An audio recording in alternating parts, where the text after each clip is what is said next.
evening, everyone. I'd like to call the regular mayor and council meeting to order for today, February 26, 2024. Time is 6:30 p.m. If everybody could please stand for the pledge.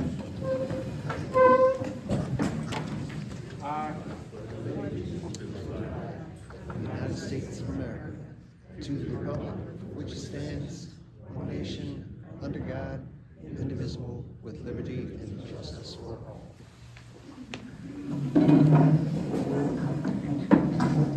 Madam Secretary, roll call, please. Mayor Johnson. Here. Vice Mayor Barrett. Here. Councilmember Saunders. Here. Councilmember Price. Here. Councilmember Jackson. Here. Acting City Manager Graham. Here. City Solicitor Redunda. Here. Police Chief Henderson. Here. City Secretary Hinkins is also present. Okay, thank you. Before we go into the minutes of the previous meeting, a couple real quick announcements I want to make before we get too deep into the meeting. So on the special election, George Dudlick was the only one to file, so that seat was uncontested. So George, you will actually be sworn in at March's meeting, but congratulations.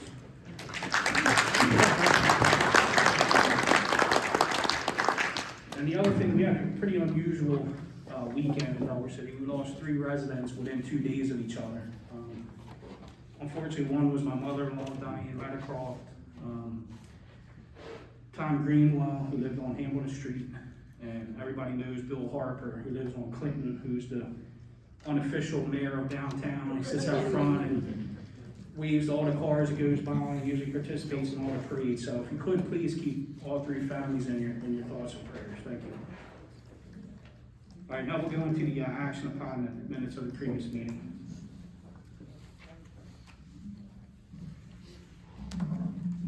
I make a motion to approve the minutes from January 22nd meeting.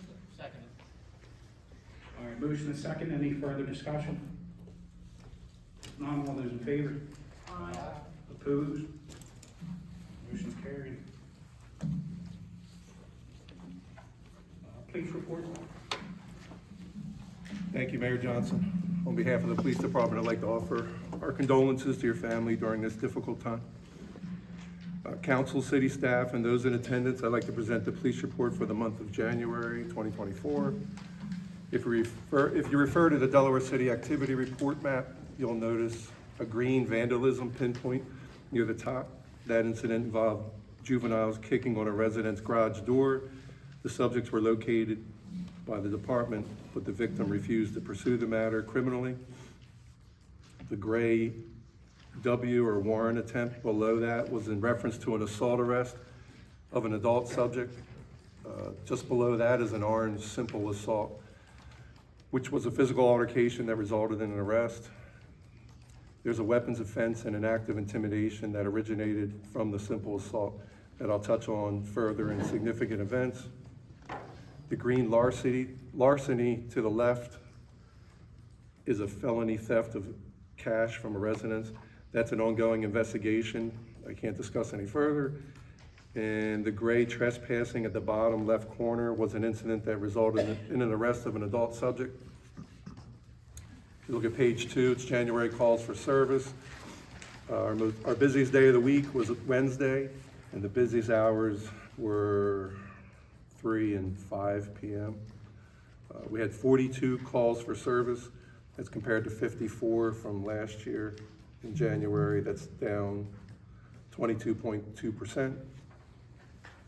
January totals, we had 4 traffic arrests, 14 warnings, 0 crime prevention checks, 18 crime reports, 19 field service reports, 3 accidents, and 11 criminal arrests.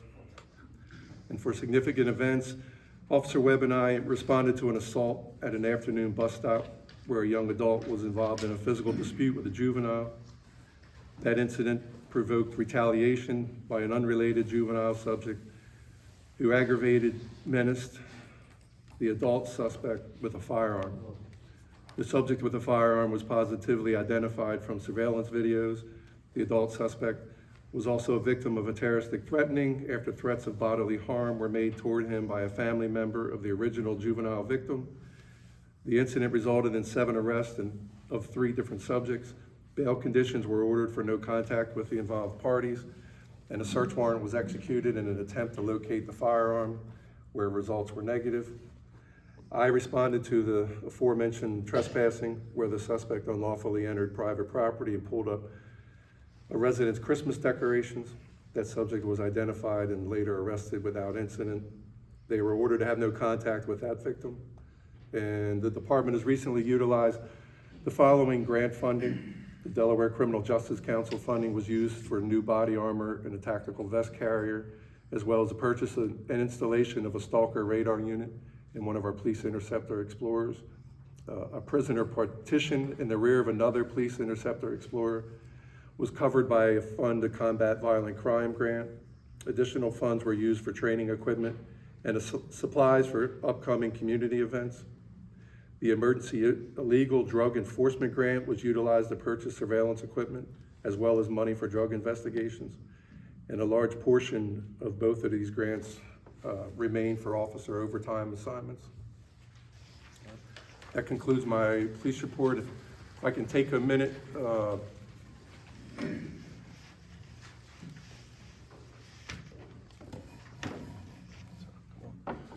A couple months ago in a meeting, I presented our challenge coins, and I mentioned I was going to present them to the community for community service awards. So when I first started here in May of 21, aside from everyone waving, which was odd coming from Newcastle County, one of my first impressions was I saw a young lady pulling a wagon on Fifth Street up near the baseball field. And at first I didn't know what was going on. So I had to ride up to see if she needed help or something. And that woman was Miss McMichael. So if Miss McMichael can come up here.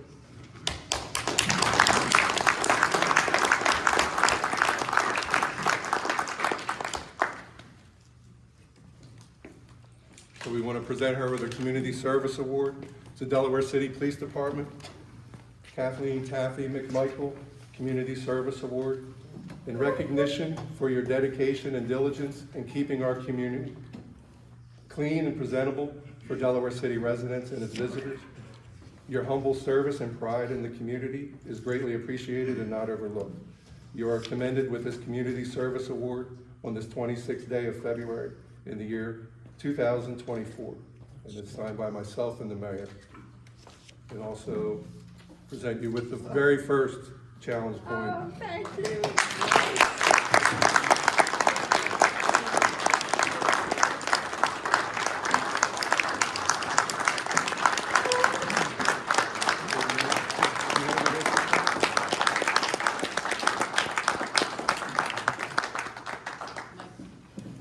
I believe I was, I had a license from when I was up to no Give you a good. good smile on. She's usually taking a picture. I never see this, that's why I wouldn't take one of her. Thanks a lot. Thank you. I will.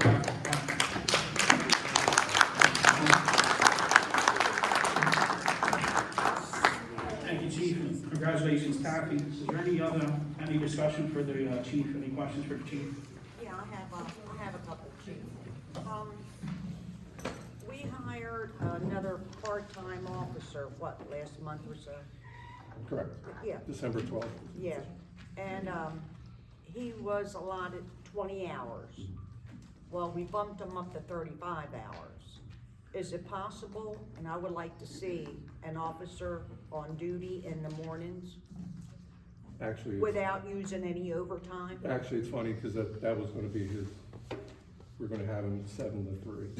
Okay. Oh, that's great. Because I worry General. about children, school buses, getting on the buses. That's our concern, but I have to, with our short staff, I have to base it off the complaint load. Yeah. And I go back 6 years and, Yeah, and as you can see on my reports. But okay, yeah, I wanted to mix it up and have him here earlier. okay, all right, He was supposed to be here tonight, he had a family emergency. okay, thank you. Anything else? All right, city manager's report. Good evening, Mayor and Council, residents, everyone in attendance. I'll be presenting the city manager's report. Currently, we have the community center HVAC replacement project that's ongoing. Amacor Inc. is the company that will be spearheading the project. They are currently in the submittal process, and all submittals are being reviewed and forwarded to the architect for approval. They're gathering lead times for the subcontractors so they can present a preliminary schedule. I have a follow-up with them in a couple of weeks to see if we have a schedule that, of when the work will be progressing at the community center. We have the Monroe Madison Street Flood Mitigation Project. Verdantis is still working with FEMA on the review of the phases of the project. They gave an estimated time for wrapping up completion of the review as in a couple of weeks. The seawall and sea level rise report, a draft report will be submitted to me by the end of this month, and the goal is for the report to be presented at the April Mayor and Council meeting. With our community center generator project, Theta Engineering has requested the updated drawings for the HVAC project so that they can continue to do the analysis for the generator. AECom is in the process of providing them that information so that they can continue with that spec of the project. Also, I attended the Fort DuPont board meeting on February the 14th. That concludes the city manager report for the month. All right, any questions? Dan? I think it was last year when we were talking about the HVAC project, we talked about, condition of the roof under the HVAC, where it's going to be. Is that still an issue? I can't remember if that was part of the roofing job that was done. I think part of the, I will have to look to give a definitive, but I think that part of the project is the fixing of the piece of the roof where the HVAC is going to be placed. Okay, so that is part of the project. Okay. Do we have an estimate of the cost of that whole project yet? The entire project is 1.15 million, if I remember correctly in my head. All right, any other questions? All right, thank you. We'll go on to the city solicitor's report. Thank you, Mr. Mayor. Just a limited number of matters this past month that included some miscellaneous code review on issues raised by members of council, personnel matter that we're going to be talking about in executive session, and that completes the matters for the month. All right, thank you. Any questions for the solicitor? All right, finance report. Good evening. I'll be presenting the internal and unaudited income and expense statement for the 7 months ended January 31st, 2024. Currently, the general fund has an operating surplus of $583,572.28. Revenues are trending over the budget at 108% due to grant revenue. Expenditures are trending at 81.87% of the adopted budget. Our investment income continues to have a positive variance this month with the change in market value.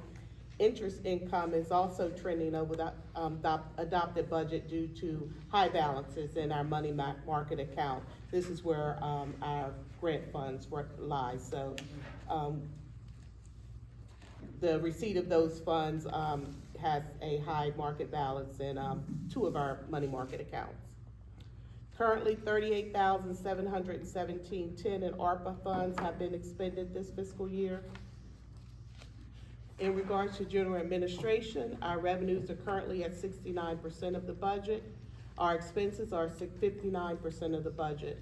January expenses were mainly general operating. ARPA funds were utilized to purchase new computer for the first floor. The lease purchase line on the report is the down payment amount for that particular expense. Code enforcement is currently within the adopted budget. Public safety, CRF funds were utilized for additional scope of work for our video camera project. Public safety also received a $3,006 JAG burn grant to cover expenses with Chief Henderson mentioned previously. For the community center, $1,000 in donations were received from Cutting Edge and Seaway Services for our senior center. Currently, we've utilized $19,078.80 in grant and aid revenue to assist with expenses for the community center.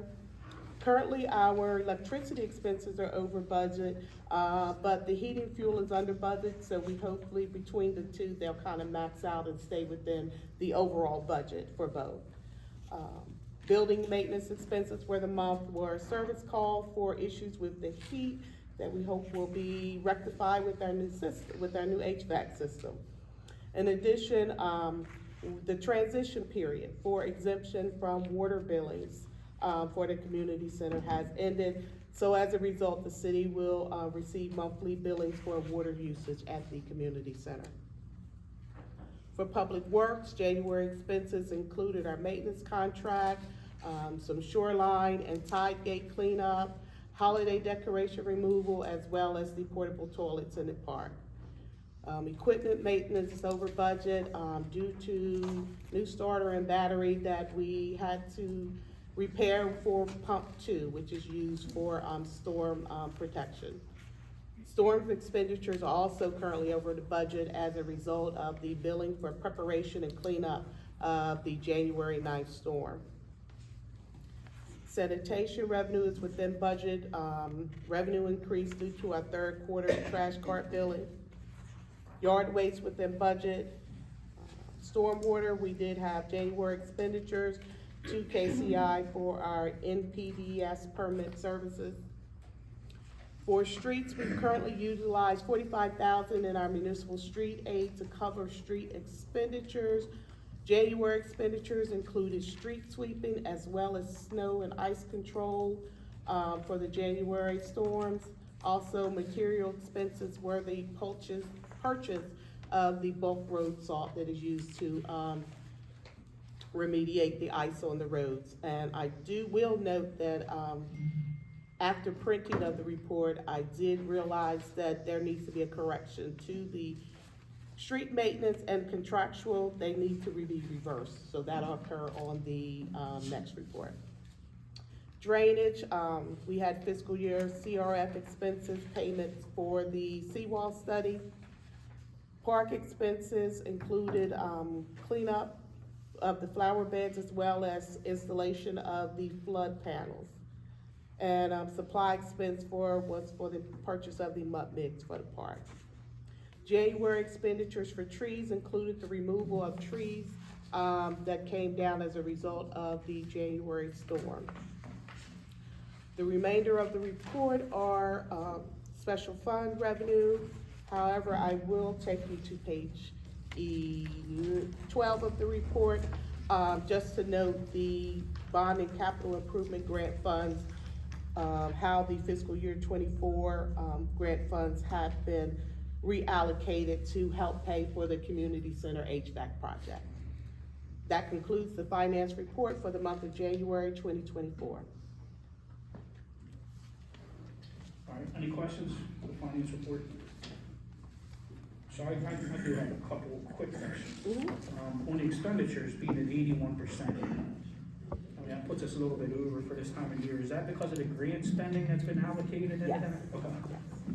And then the other thing on page 12, and forgive me, I just glanced through this very briefly, but we're still showing a $28,000 balance from the mayor's ball? Yes, that funds are still in a separate account for Mayor's Ball. All right, we're gonna have to look back and see whether at the last mayor's ball, like what commitments were made with that funding, so we can kind of get that off the books as well, you know, because a lot of those donors contributed for certain projects, you know. All right, any other questions? Not entertain a motion to approve subject to audit. Make a motion, approve subject to audit.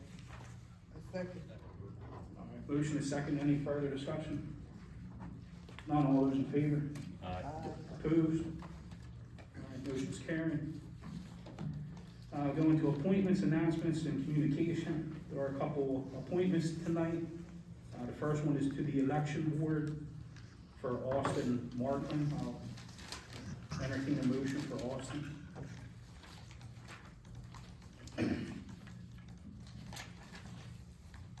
a motion. Motion is second. Any further discussion? None, roll call please, Madam Secretary. Vice Mayor Barrett. Aye. Councilmember Saunders. Aye. Councilmember Price. Aye. Councilmember Jackson. Aye. All right, motion is carried, thank you. Second appointment is for election officer, which is Lynn Dillapine. Entertain a motion for Lynn. I make a motion. All right, motion is second. Any further discussion? Second. All right, if none, roll call please. Vice Mayor Barrett. Aye. Councilmember Saunders. Aye. Councilmember Price. Aye. Councilmember Jackson. Aye. All right, that motion is also carried, thank you. No other appointments or announcements. Under communications, is there any commission, committee wants to give a report? HPC doesn't have anything. All right, planning, Planning, Preston Corth requested a minor subdivision of an empty lot at the northwest corner of Hamilton and Williams. We approved it. all right. Main Street, anything, Tim? Townwide yard sale is the last Saturday of April, like always. The rain date is that Sunday. That is the same weekend that the fort will open up and the ferry boat will begin to run.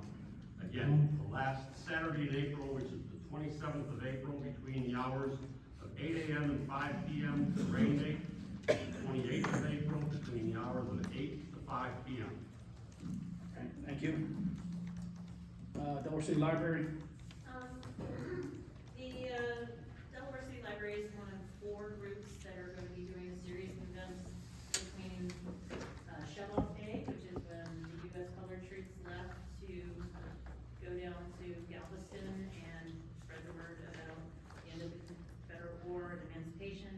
The library will be holding an educational and cultural gathering on May 25th, and also some other events between then and the next event date, which the other groups I'm going to allow them to tell you about.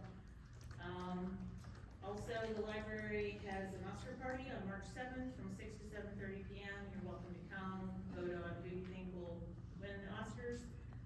We have a blood drive on March 18th. You do need to register. Just go to our social media to find the link to register for that. And the library will be participating in the annual Easter egg hunt with the Parks Commission, which I'm going to let them share with you. Hi, my name's Darcy. I'm one of the Parks Commissioners. We are having an egg hunt with the library on March 23rd at 1 p.m. It will be held at the library this year. Our rain date is March 24th at 1 p.m. That's Sunday. We are going to have some food. Sunday's Cafe will be helping with the hot dogs, and Minnie Melts will be there. After the egg hunt, because that's a relatively short event, we are going to have some events in the library as well, such as you can take your own picture with the Easter Bunny, a craft, and a hunt around the library. We are also looking to extend the fund to residents over the age of 12, since the egg hunt is 12 and under, and that's kind of where we're gonna be asking some of you for help. We're looking for donations. It can be from a local business or a small business you run from your home, or some people have many talents, such as artwork, that they are willing to donate. We have some information available, and we'll leave it at the table so you can grab it when you go. And we appreciate any and all help. thank you. Mary, would you like to report on Juneteenth?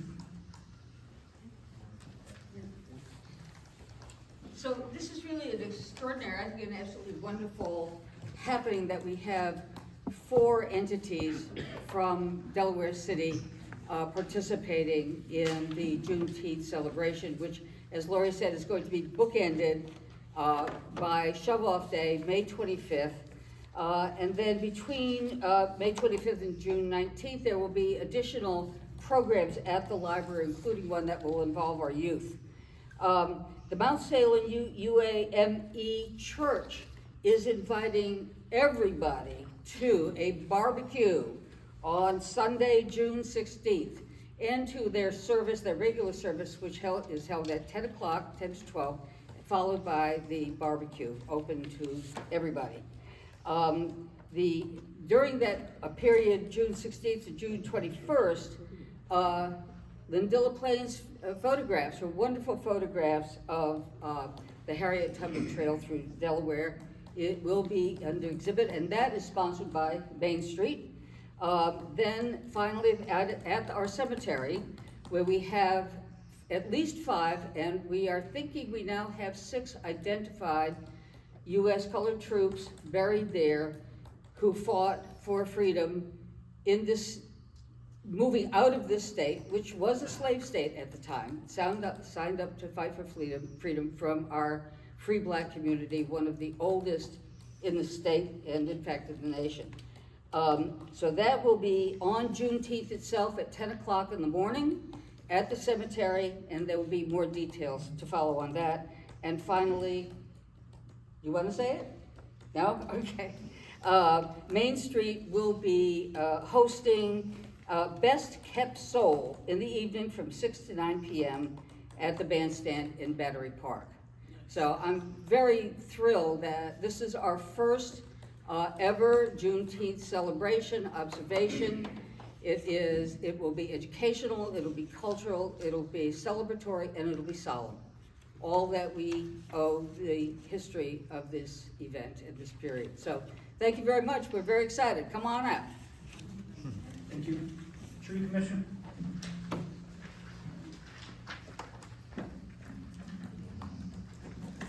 I'll stand over here. Didn't want to turn it back to anybody. So, Tree Commission has been mandated by our Chapter 8 statutes to come up with a master plan that is presented to City Council each year, essentially pertaining to what our roles and tasks and what we want to accomplish would entail. In our meetings, one of the things that has come up is that everyone has noticed that wherever you plant a tree, there's dirt around it. And next to the dirt is a sidewalk, and under the other side is a curb. Underneath that is a utility pipe, or 2 or 3. And one of the things that came up at our last meeting was, what happens when we plant a bunch of trees and then 5 years from now rip them all out of the ground because they got to do something with the infrastructure underneath? So I have presented to the City Council kind of a brainstorm sheet of paper. A famous philosopher once said that if it were not for dreams, we'd have no nightmares. And I don't know how that applies here. But what I'd like to say is that there's a long-term dream that members of the Tree Commission have for touching the streets of Delaware City in a way that does what some of the business owners in town have done, that improve the appearance of Delaware City, things that City Council and the city in itself, Main Street, and other organizations have done through their own efforts to improve, or at least to stop ongoing deterioration of Delaware City. So we have a long-term view that we would like to address in a proposal to the city for a plan to address how we treat our treescape, our city sidewalks, all the city spaces, that is created with an eye to having a more beautiful Delaware City. When? Well, it's an ongoing project. A year from now, something will be done. 5 years from now, you'll see more. 10 and 20 years from now, I have this vision of Delaware City looking like the town of Niagara, next to Niagara Falls, one of the prettiest places I've ever visited. You go down the sidewalks and they're perfect brick, like out in front of Krabby's. They have flower pots and boxes. They have signage and lampposts, and the place is it's like a dream. It's beautiful. Everyone knows Delaware City doesn't have a lot of resources. We don't have a lot of extra money to spend on this.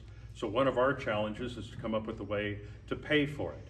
And what I've outlined in this is not only what areas are that I think that we should address as a city, also possible statute changes which might help push things in a direction that are appropriate but not onerous to the citizens or the businesses in Delaware City.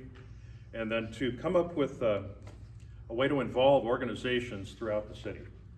So from the library for educational programs to Main Street, Dragon Run, the fire department, all these entities who touch our lives can all have a small piece to play in supporting basically a prettier Delaware City in the future. So I submit this piece of paper for your consideration, and what I'd ask is if everyone would take 5 minutes from City Council to read through this, look for my glaring errors, treat this as an idea-generating piece of paper, and jot them down and send it to me. If you don't want to jot them down, call me on the phone. And we'll move ahead with putting together a proposal under the Delaware City Tree Commission for that little tiny space that we're supposed to take care of to the best of our ability, and that's what we'd like to do. Before I sit down, any questions? Okay, no rocks being thrown. Thank you all very, very much. Oh, Arbor Day celebration, end of April. It won't be the last you hear of it. Anything from the refinery? All right, Delaware City guys, Wendy here? Doesn't look like it. Any organizations I overlooked or anybody else wants to give a report? All right. I'm gonna move on. There's no old business this evening. I'm gonna move on to new business. Item number 1, discussion on the city manager search committee. I'm gonna ask for now that we put on hold until we come out of the executive session. We have personnel matter to discuss in the executive session this evening. That'd probably be part of the discussion, so I'm asking that to be put on hold for now. Item number 2 is a Fort DuPont annual report from Mr. Slavin. Tim, the floor is yours. Thank you, Mr. Mayor. Thank you, members of council. And I'll just take a few moments of your time. We have published our annual report, which is required per Delaware code.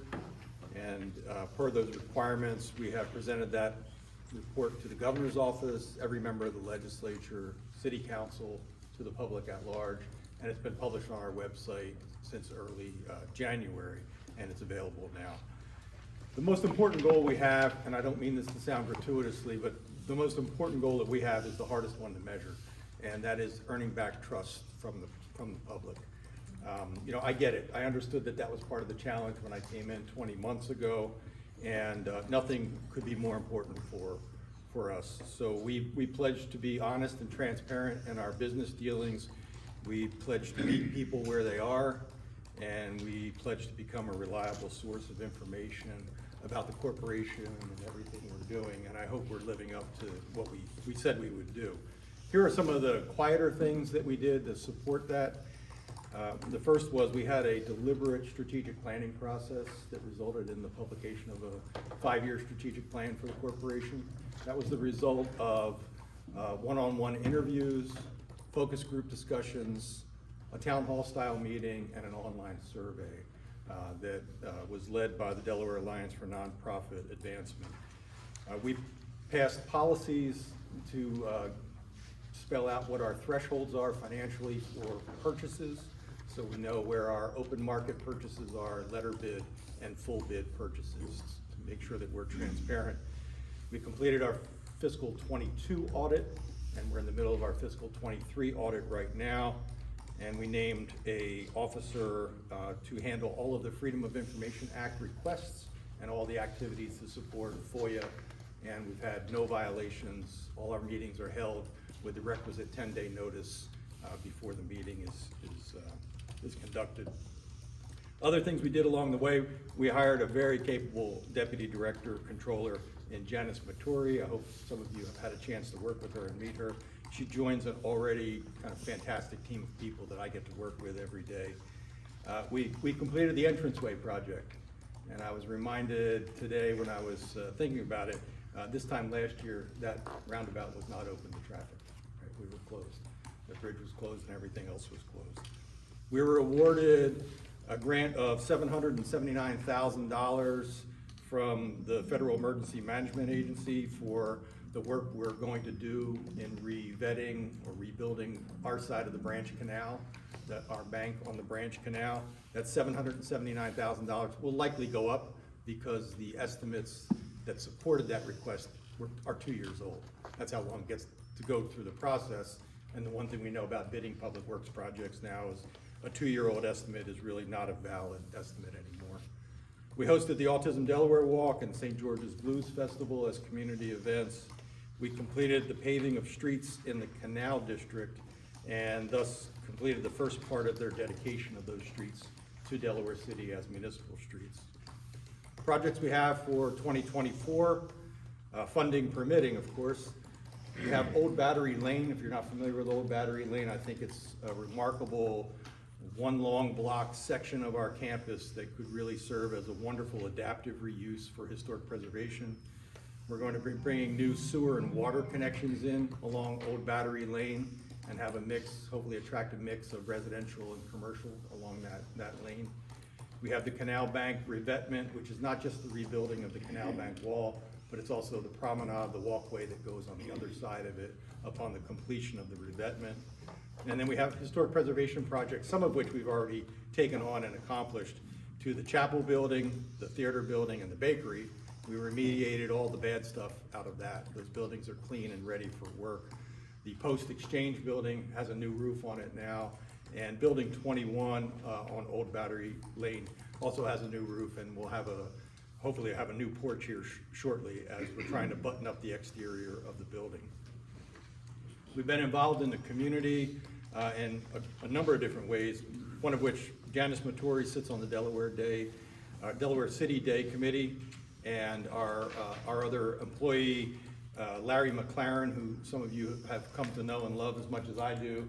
Larry put together a nice volunteer event for Chapel Grove, which is a green space we created on the campus with sustainable and native plantings next to the chapel buildings.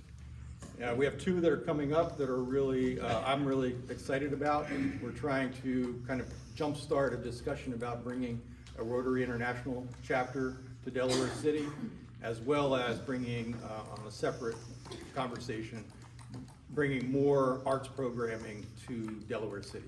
We think that there's a great opportunity. Lori Elton has been very helpful in this, and so we're going to convene like a little think out loud work group to see how we can move those ideas along.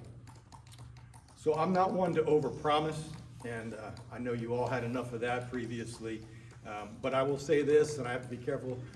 I don't like to be as selective, but our work to attract investors into the adaptive reuse of the campus, we've had a long run of 18 months of bringing people quietly through the campus, through the buildings that we have. That is beginning to show results. I wish I could say more about it. I can't right now, just because of the nature of where we are. But I think we're beginning to turn the corner on some of the bigger places we have out there and the needs that we have out there. And with that, I will say thank you for your time, and a special thanks to the City Council, and I do mean this sincerely. Thanks for pushing us when you needed to push us. We appreciate that. I'll take any questions. Thank you, Tim. Real Thanks. quick before you sit down, is there any further discussion or development on the campground? I have not heard anything from Blue Water. I keep my ear to the rail on the other side on the DENREC permitting, and that project is still considered dormant by DENREC. Okay. All right, thank you. Any questions? All right, thank you, sir. All right, item number 3 is discussion on resolutions. I'm not sure who had that. I had that. Floor is yours. The reason I brought this up is, as you all know, I kind of look at the code frequently. And I noticed when I was reviewing some of the old data, historically we've used resolutions, a lot more than we have in the past few years. And there's a section in the code that says, all powers of the city, whether expressed or implied, shall be exercised in the manner prescribed by this charter, or if not prescribed therein, then in a manner provided by ordinances or resolutions of the mayor and council. And so I'm just wanting to have a discussion about what does that really mean? Because there have been times when we've used resolutions in the past, then we stopped using them, then we use them again for specific items. A couple of items that I can say that I found was, when I was appointed to council, that was done by resolution. When we've had other people appointed by council, it's not been by resolution.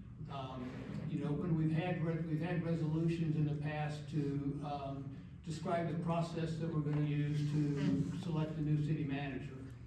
And so I'm just curious, were those times, unnecessary? Should we be doing it? Just, it's, to me, I just wanted to have a discussion to see what's should be the process. Want to handle that, Bill? Yes, well, generally speaking, the powers are the powers set forth in the city charter, obviously. And there's always a discussion of what is an ordinance versus what is a resolution. Ordinances tend to be something that's more long-standing, a law specifically required in certain circumstances by the charter or the code.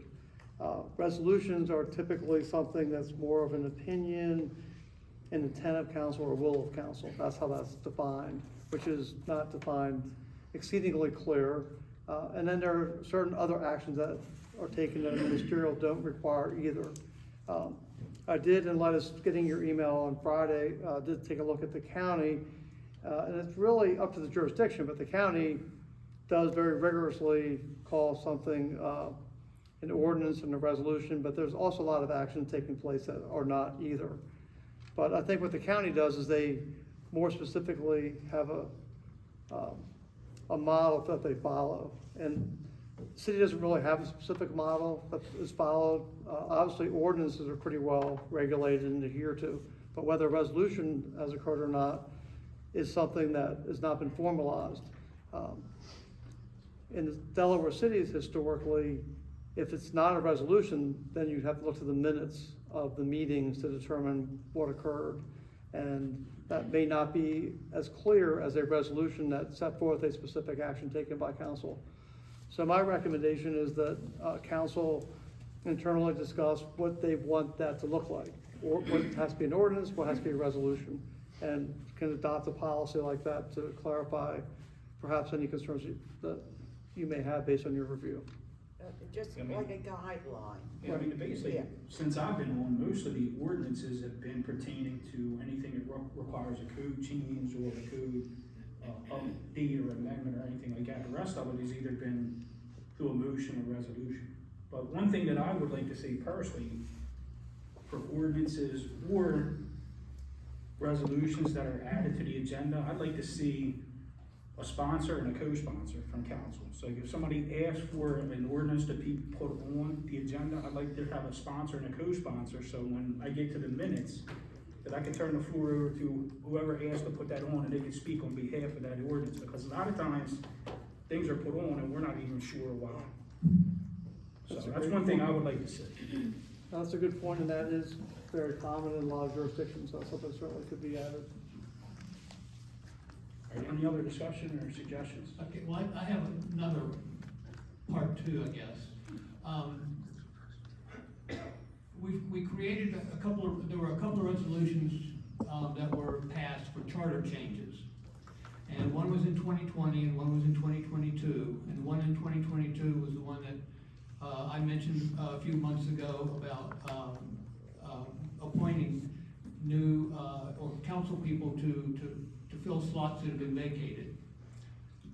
When I looked up some of the historical aspects of that, both of those resolutions were passed with 2 amendments. But those amendments were not included in what was sent to the legislators for their approval to go into the charter. And on one of them, there were some handwritten notes on the copy of the resolution. This is the 2021. It's on our website. But the other one, we don't really know what they were. I don't know what they were because the 2022 the recorder didn't work for that meeting, and so there was no way of knowing what those were. But it does say in the minutes of the meeting 2022 that there were 2 amendments. But again, when I looked at what was presented to us at the 2022 meeting, and then what was given to the legislators, they were the same. And so I'm just curious what we do about that, and what procedure do we have, or do we need to develop a procedure to make sure that doesn't happen again? Because to me, that's very important, that, if council creates a resolution to change the charter, that what goes to the legislators is truly what we approved.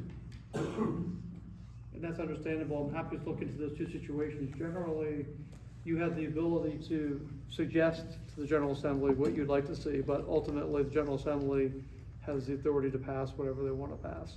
And I know that when these went through in the General Assembly, there's a lot of communication with the city manager about what is happening with the consideration of these matters before the General Assembly. So I'm happy to look at those two, but there is discussion that's happening after the resolution passes, suggest a state law change that is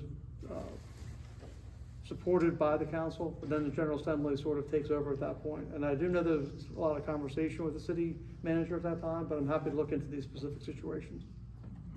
Okay, I guess my follow-up to that would be, you know, if there is a conversation between the legislators and the city manager that says, okay, you know, take these out, we don't want to include these, I think council should be informed of that. I mean, since we approve something, you know, I think we should know that and not just have to guess it, you know, but that's not, you know, blasting anybody in the past, but that's just going forward. I just think that makes sense to me. I agree that the communication should be there, but also the General Assembly is going to take control of the situation. I know in the past, the state reps, state senators have come to these meetings and been very engaged with the city, and once we pass it on to them, then the communications with their clerks. But I'm sure we can discuss the communication that's going back and forth as these resolutions turn into state law that the General Assembly passes. Any other discussion? All right, item number 4 is discussion on House Bill 206, which is established as a police accountability committee. I'll turn it over to Chief Henderson. Thank you, Mayor. The Police Accountability Committee, the House Bill 206, actually, give you a little history, covers much more than that. Please, if you have any questions at the end, because we like acronyms, and, you know. But the Council on Police Training is about to dissolve and become the Police Officer Standards and Training Commission. So for us, it's COPT. It'll now be POST. COPT was administered by the Delaware State Police. They actually have a captain who oversees it. So, for example, when I hire a police officer, they approve all of that. Or if an officer needs certain requirements, they approve it, they oversee it. Over the past couple of years, there's been a lot of discussion with the state police making all those decisions. So I personally never had a problem, but the POST will be other agencies involved. I guess it could represent smaller agencies more, but they did name an executive director. He happens to be a retired trooper, Major Moriarty. I've gotten to know him. He's definitely the man for the job. He's very squared away and is passionate about this. So just to touch on some of the items, on August 7th, the governor signed House Bill 206 into law. With House Bill 206, we're required to have a police advisory or accountability committee. They call it PAC, P-A-C. It doesn't empower PACs to issue or overturn police departments. It's just kind of a way to keep us, you know, transparency. So they've come up with some guidelines. They want a minimum of 5 members. That's not carved in stone. A minimum of 5 members, but up to 9 to 13 members for larger departments. We do have the option to join forces with like Middletown or Newcastle City to combine our residents, our committee, which will make up the residents. It also has to be a religious leader from the community and members from the community who have impacted directly, or are immediate family members or caregivers of those impacted by a juvenile or adult criminal justice system. That's in quotes. We'll have to give better definition of that. You will meet quarterly. This committee will meet quarterly. There is training. Within 1 year of your appointment, you have to complete 20 hours of community training. That'll be through our police department. It could be ride-alongs or Citizens Police Academy. The joint packs I touched on, they want to do that for our communities, which are smaller in size. I personally will discuss it in the future. I personally would like to get 5 from our community. We are subject to requirements of FOIA, the Freedom of Information Act. So we'll be leaning on the good solicitor for some of that. Once we do establish them, I have to report back to Post. They kind of oversee this, and there is no deadline or time frame as of now. This is a memo that came out from retired Major Moriarty, so kind of seeing the writing on the wall. I wanted to get it out there publicly. I'll be posting some stuff on Facebook, some more information. House Bill 206, I do have some copies. It's not crazy long like a lot of our House bills, but if anyone's interested, you can see me after. Does anyone have any questions? So this is at the town level? Correct. Okay. Each town though? Has a police. That has a police department, correct. And Chief, did they put a deadline on that for implementing? No, they just put they have a lot. They're also part of accreditation. They're still working that. They have a lot on the table right now, but I just wanted us to try to get ahead of it. All right, thank you, sir. All right, item number 5 is Health Initiative Inc., the presentation on the Downtown Development District. Actually, if I may, Health Initiative is a nonprofit organization that aims to improve the quality of life, health, safety, and economic prospects of Delaware's communities and populations through various programs while working with law enforcement agencies and towns. Some of their services include home energy evaluation, LED lighting, weatherization, health, and safety assessments. A little over a month ago, I met with Mr. Kistler and Mr. Stafford to go over the program. It's through the Downtown Development District. This is one of the first steps, their presentation tonight. I had to stop them during our presentation and question some of the things because it was too good to be true. So use this platform. If you have any questions, please ask. Good evening. I want to thank Chief Henderson, Mayor, and Town Council for inviting us in to take a few minutes of your time to share with you the services that we have to offer to the Delaware City community. I want to just thank Chief Henderson, the Mayor, Town Council for inviting us in this evening to have this opportunity to share with you our programs and services that we can offer to this community at no cost to you. The gentleman spoke earlier about dreams and the associated nightmares. The other side of that coin is that I've heard it said that if your dreams aren't big enough to scare you, then they're not big enough. So tonight we want to share with you some big dreams that we want to hopefully share with you and scare you after we're done tonight. My name is Harold Stafford, and I am the president of the board of directors and also the government relations director for the Health Initiative. We've been in existence for about 7 years now, and my brother Charlie Kistler is the executive director, and you'll hear from him in a few minutes. And we started out doing something that's very simple, but it's been a very impactful program. We go door to door installing LED lights. We convert incandescent lights if you have a fixture on the front and back of your house. We remove the incandescent light bulbs and put in an LED light bulb. If you don't have fixtures, and even if you have fixtures and need additional lighting on sheds and garages, we put solar-powered motion lights on those sheds and detached garages. We've been to over 17,000 homes in the state of Delaware doing this work, if you can believe that, over 17,000 homes. Started out in Dover. My friend Tim Slavin, he fellow Doverite. Good to see you, Tim. We started working in Dover. Initially, they had about 400 plus homes, and the word spread quickly to Seaford, Milford, Georgetown, Laurel. I've done a few houses in Blades, Middletown, Clayton, Smyrna, East and West Wilmington, a large portion of Newcastle County, and that's how we met Chief Henderson when we were working in Newcastle County. We now have ARPA funding, and the ARPA funding has enabled us to expand our, what we call our lights on. Every program we have is a lights on. Lights on safer streets, lights on security types of things that we do. We have several lights on programs that we mentioned in the brochure.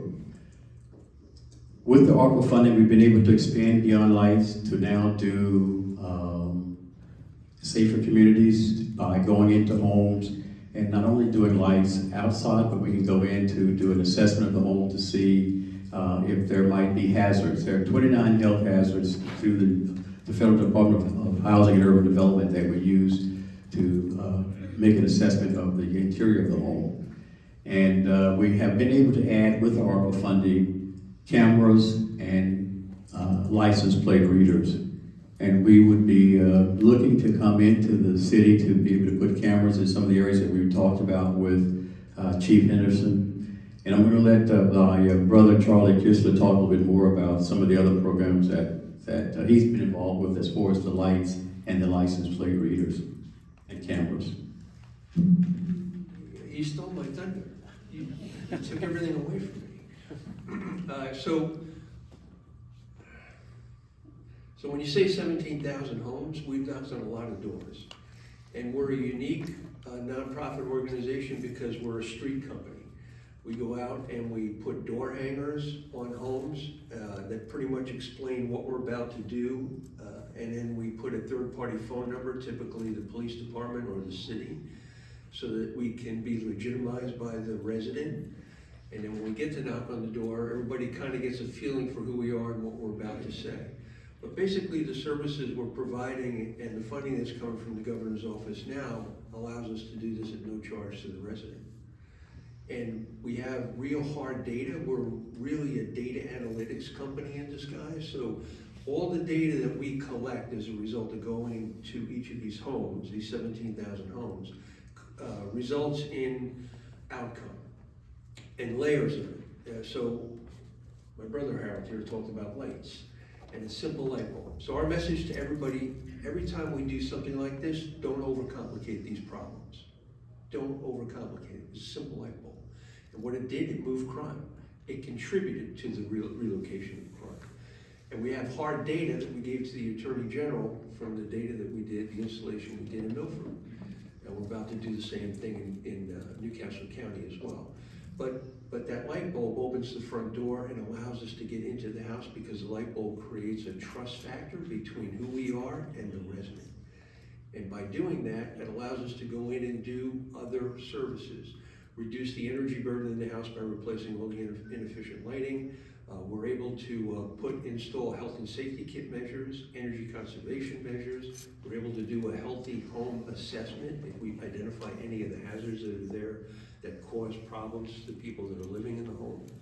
And we provide education. We register you for something called Smart 911. Anybody know what Smart 911 is? So it's a service provided free of charge by the state of Delaware. It's a software application that's in each of the 3 911 centers, and it allows you, by going to smart911.com and registering you and your family as though you were sitting right in the 911 center, entering all the profile information for your home. You do it yourself. It's all protected, it's all firewalled, it's all encrypted.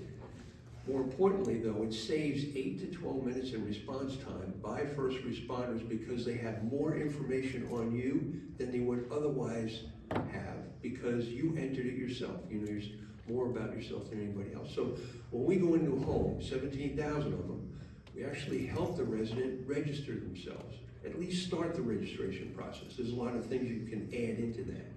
Extremely, extremely important. So what we really do, we try to bring awareness, and that's the biggest challenge in any of these social service programs because people don't know. They don't know what they're eligible for, they don't know the expand or what these programs and measures can do for them. So Chief Henderson here allowed us to enter his office and provide him with a bunch of information that could really help this city. And so this is the perfect place to start. We had a chance to share with the council and the mayor kind of a white paper document on what we use when we come into a city. So we would need some kind of a vote from the council that says, you know, we're good to go to come in here and provide a safer community set of measures for the city of Delaware City. And that would allow us then to put you on the schedule and go to the next step. And in that document I gave you, there's a pre-launch, a launch, and a post-launch in terms of what we do. And I think we identified through the chief 2 areas in particular that we would want to go into first, based on housing stock and areas of concern. I think. Oh, yeah, go ahead. One last thing, I'm not sure how many people in here would be looking for a job, but we have through the Department of Labor what's called a pre-apprenticeship program for jobs training, and we have agreements with the 3 adult vocational training schools throughout the state, 1 in each county. And for people that would like to come and spend time as an intern with us, we give you an 80-hour internship, and during that time, we'll assess your work ethic, your interest in trying to further your training by going to some of these adult vocational education schools. We have funding through the Department of Labor to fund the tuition and the related expenses. And the goal is to place these individuals after they complete their internship with contractors that are looking for skilled workers. So if there's anybody in the town that'd like to talk with us further about that, we'd be interested in having that conversation as well. Thank you. Thank you, John. Thank you. Bill, are we able to take action on that tonight, or do we have to put that on the next agenda, next meeting? Michelle, could you make sure that's on? Thank you. I see President Poppy stepped down. I've texted him if he has anything to come back in under commissions. Just real quick, before we move on, I had this opportunity to just sit here and think for a minute about item number 3 for the resolutions and ordinances and stuff like that. And I don't want to belabor the point and sit here and talk about this all night, but one thing that I would like to recommend to council for consideration is before we make any more changes to the charter, anything like that, it's thoroughly vetted and thought through, because thankfully the people that created the charter and some of these ordinances before us were pretty smart, and I think they did it for a reason. And case in point is the recent change that we need when there's a vacancy on council. And I apologize, I think this is about ready to go dead, but the old way, if somebody resigned from council, the mayor and council would appoint somebody within 30 days. It was changed to hold a special election, which to me doesn't make much sense. Every April we have an election anyway, and usually it's only 1 or 2 people. And the case in point for me, I think it does the city and this council a huge disservice by delaying the process for 3 months. You know, we could have had Councilman Dudlick seated up here 2 months ago, continued on with city business, and here we are sitting up here short with 4 because of a policy change that we made, or ordinance change that we made that I think doesn't need to be made, and I specifically think that needs to be repealed. That's just my thoughts and my recommendations.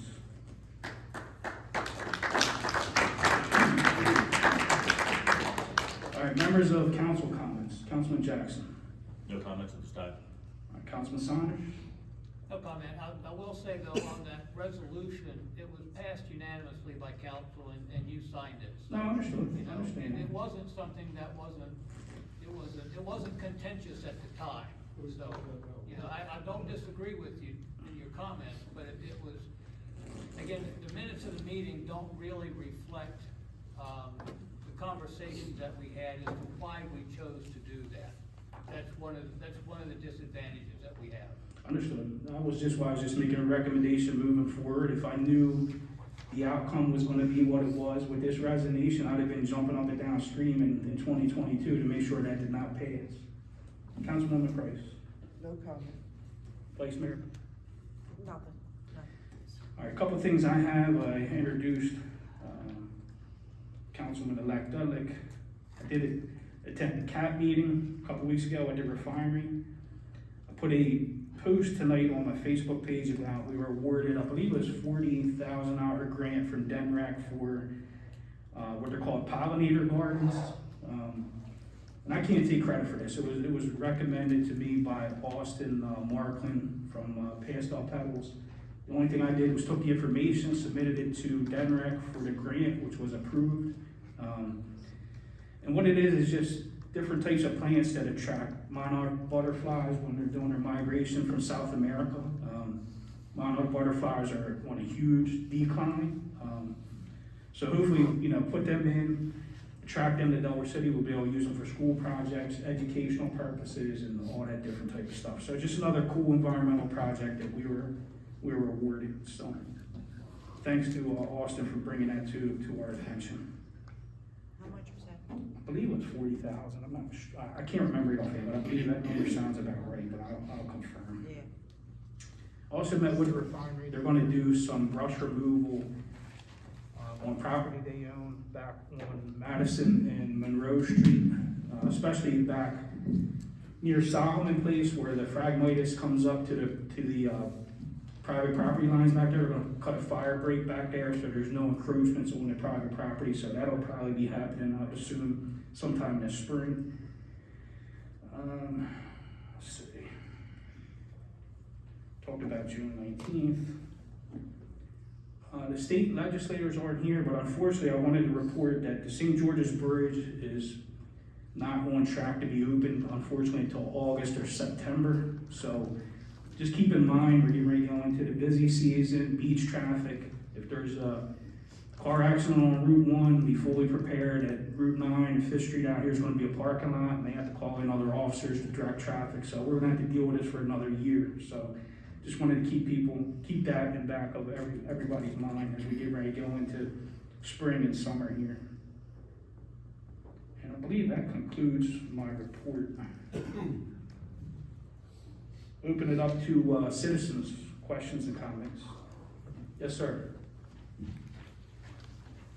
Alan, Toby Williams, 403 Hamilton Street. My question is for Councilman Sanders. Sir, earlier you said that you'd like to page through the city charter. And then I heard talk of proposal, resolution, and ordinance. My question on that is an ordinance has to be submitted to the city solicitor, and for town approval, we all know that. But on a proposal and a resolution, does that have to be submitted to the city solicitor? And in other words, billing hours? I mean, I think you can correct me if I'm wrong, but you Well, basically, the ordinance does require first reading, and then it comes back for both the next meeting. A resolution only has to come through one time, but it does have to be publicly advertised, however. So it is on the agenda. A resolution would be on the agenda. Okay, so that answered my question.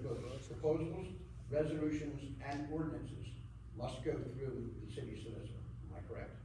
Well, I'm not sure what you mean by proposals. A proposal to replace a city council member. A resolution to change a minor ordinance like Mr. Mayor just suggested. See what I'm saying? So all of these have to go through the city solicitor. Okay, I just, while you're paging through the city charter, I want you to kind of keep that in mind, okay? Thank you. Any other citizens? Citizens' comments? Mike? I just want to take this opportunity to thank you, Town Council and Chief of Police here for recognizing the veteran here. And very remarkable. I appreciate that. I think she appreciates it too. And I also want to thank the town for providing the city news every month. That's pretty nice. We appreciate that. Especially the lovely article dealing with our property taxes and all that stuff, being senior and all. I'm not going to make a big speech about it. All I'm asking is maybe look into it every 2 or 3 years or so, review it, instead of waiting 25 years. It's on our agenda for, we're getting ready to go into budget season, it's on the agenda. Good. And then the other thing I wanted to make, let you guys be aware of is that last month, on January 19th, a significant event happened in front of my house. When a ladder truck shows up and a police car shows up, I'm figuring somebody got hurt or something's wrong. they all came out with snow shovels, including the new police officer. That was amazing, and they helped me out because I'm limited in what I can do. That's really nice. They took my sidewalk and my driveway, would have took me 3 hours, took them 20 minutes. So I love each of them, and I thank them, and I put a donation to the fire company, I teared up a little bit, and I know she hugged them too. But, we wanted to thank you for that, because that means a lot, especially a new police officer. I can't get over that, that's nice, that's really. No, I haven't had any problems like that. No, I didn't get it, she got me some later, but thank you very much, appreciate it. All right, thank you, Mike. Anybody else? George? I would like to say thank you, everybody, for the opportunity to serve this town I love so much. I promise I'll do the best of my ability. All right, thank you, sir. We're looking forward to having you. Citizens' comments. Terry? Hi, everybody. I'm Terry Buchanan. I publish The Weekly. It's a newspaper in Delaware City and Newcastle. For those of you that subscribe, you know, I'm sure that we already do council notes in there every month. But we thought it might be helpful for the citizens that can't make it, and for council too, maybe even addressing Mr. Saunders, one of the issues about not recording some of the data that happened. This is Dave Casey. He's my videographer, and he will be recording, and has for the last several months, all the council meetings so citizens can go watch.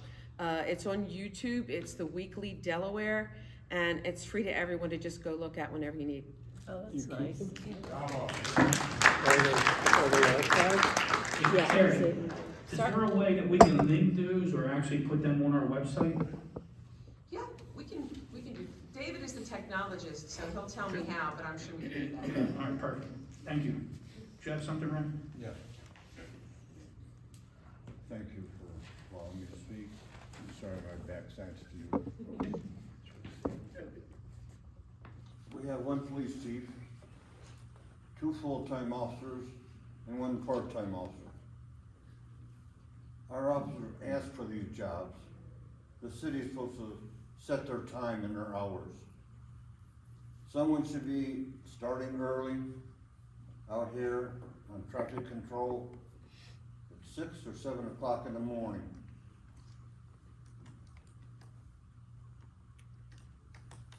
Someone should be sitting on out there from 6 p.m. or longer in the evening to watch the traffic. It's 25 miles an hour on this road, and they're going past my house at 50 and 60 miles an hour. These are local people, not people passing through our town. We should be given tickets and not warnings. Nobody speeds through Dobbinsville. My neighbors have small children that play in the road or driveways. My other neighbors have grandchildren. I say these things, you guys can listen up and do something about it, because somebody's gonna get hurt out here. They honk their horn at me because I'm slowing down to go in my own driveway. Our officers are usually sitting in their cars at Kathy's Restaurant, at Fort DuPont Ticket Office, in the back parking lot of the community center, underneath the Reedy Point Bridge, in the back parking lot by Krabby Dick's. No sense in that. They should be out here patrolling our town and doing radar. Our police chief told me about 2 months ago, don't call me no more about these problems. And because I think this is why there's no radar out there anymore, because I complained about it. Thank you for listening. May I respond? Yes, sir. I believe it was August, we did a speed study for 4 days. I borrowed a speed sign from the county, and it averaged 28.52 miles per hour. You couldn't get an officer to come run radar from Newcastle County if the average speed was 3 miles an hour over the posted speed. Speeding, I've told you, it'll always be an issue. We work on it. When you see officers sitting around, we have to write reports and handle investigations. Sometimes that's priority. When there's a domestic or a burglary or a fraud over $20,000, how do you think they're gonna feel when we're sitting out there running radar with that open investigation? We're doing what we can do. It's being addressed, but you will never, I've written over 15,000 tickets in Newcastle County. Easy, probably closer to 20,000. You can go to the same roads where I wrote those tickets, and an officer will write 15,000 more. All we can do is try to enforce it, but it's duly noted. There's been no radar out there for over 2 months, and these not true. police officers sit in these places all the time. That's not true. You owe me an apology for what you said to me. Sir, you would call every day. What was that? You would call every day. I No, told you I it's didn't being call addressed. All right, so, Ray, what we discussed earlier is the new part-time officer's gonna work the morning schedule. So we'll take this into consideration. I'm sure the chief will as well, and then we'll follow up next month to see if any progress is being. Fair enough? It won't happen. He will not let it happen. He will not tell his officers or change the shifts. John? Hi, John Buckeye, 30 Clinton Street. I'd like to talk about the city manager. About 15 years ago, we had an you actually touched base earlier when you said some great minds wrote some ordinances. We had an ordinance that said you had to be a city resident to be city manager. And we changed that, I thought by resolution, to make TJ the city manager. I'm not sure if we ever changed it back or what we ever did to that. But Paul Morrell was our last city manager that was a resident, and he did an outstanding job. He did such an outstanding job, we named the community center. He's here morning, noon, and night. I never had to call about streetlights being out. Since then, it's been an ongoing problem at nighttime with streetlights. We had the whole Washington Street for 6 months without streetlights last year. I think if we had a resident, that wouldn't happen. So really hope the city would reach out more to the residents in the town of 2,000 people. You put the salary cap out there, it may create some interest. And I would like to see the town ran by city folks, local folks. That's what city government should be. We're not gonna be run by city folks, why don't we just go out to Newcastle County and forget about our own? That's just one thought. Second off, I'd like to talk about that Airbnb ordinance. Hate to beat a dead horse, but I've rode around town today, and I observed a lot of historic structures that's in desperate need of repair. That's gonna take money and investments. But our new ordinance doesn't allow outside investments. You can't live outside of Delaware City and own an Airbnb. But then I ride along Canal Street and I see these 2 gorgeous townhomes sitting on the canal, and they're owned by Ernie Congoy. And, Ernie Congoy, I'm sorry. And he does short-term leases, but he doesn't live in Delaware City. So now he can't do short-term leases? Is that the case? I just wish you guys would revisit, actually I wish you'd pull Nancy Pelosi and tear up the whole ordinance. Because it's not good for investors for Delaware City. Third, I'd like to know when Main Street meetings are gonna happen. I get a lot of business ask me, and it's like a closed meeting. So, can you tell us when Main Street meetings happen, sir? Sure. Unfortunately, you asked not to be on the distribution list, and that's the way it is. So are there meetings? Are there meetings? Yes. Will you tell us when? You're not on the distribution list because you requested on the 14th of August that 2022 be removed. I didn't request to be off, I didn't request to be off the distribution list, Tim. But I've asked you before and I never get an answer from you. This is not a place to discuss this, but if you want to be on the distribution. Can you please just tell us when the next, can you please tell us when the next meeting is? Are you gonna speak over me or do you want the answer? Yes, I'd like to have the answer. Send me a letter. No, I wanna know now, when's the next meeting? Send me a letter and you'll be put on the distribution list. So when is the next meeting? Send me a letter and you'll be put on the Can distribution list. someone else ask him then? Mayor, can you ask him when the next meeting is? Mr. Mayor, Yes, sir. this is for a discussion with the merchants, sir. All right, Merchant, so let's end the conversation there. We're not gonna get anywhere, positive with this conversation, but please submit the email to Mr. Conkis and make sure you get back on the distribution list so you can be called to meetings. I don't know where the transparency is, but it seems to be lacking right here. Finally, I'd like to congratulate George. I put my name in to be on the city council, and then I saw George's name, and I couldn't pick a better guy in the city to unify this city. George has been a supporter, he's a local, he's a supporter of the local businesses, and I think you're gonna be a great asset. Thank you. All right, any other citizens' comments? Yes, Tim? Bill Plain 118 Clinton. I'm just wondering if Artesian has asked us to take the water system back. They must have a blowout once a week. Are they still trying to maintain 60 pounds? Yes, I just talked to them, Friday, they had 3 breaks this month. They are trying to do the best they can to stabilize everything. They've identified some places in town where they're gonna put new piping or new pipe liners in to prevent a lot of these breaks that are happening, but, I mean, case in point is exactly why we ended up getting rid of the system, Yeah, unfortunately, because absolutely. it went decades and decades with no capital investment in it, and then the whole system's collapsed. I'm glad we don't have to pay for it. Absolutely. Any other citizens, comments, questions? All right, final call. All right, if not, everybody's welcome to stay, but we're gonna recess. We do have an executive session this evening. We're gonna recess to the executive session, and then we'll come back out and conclude the meeting. Thank you, everyone.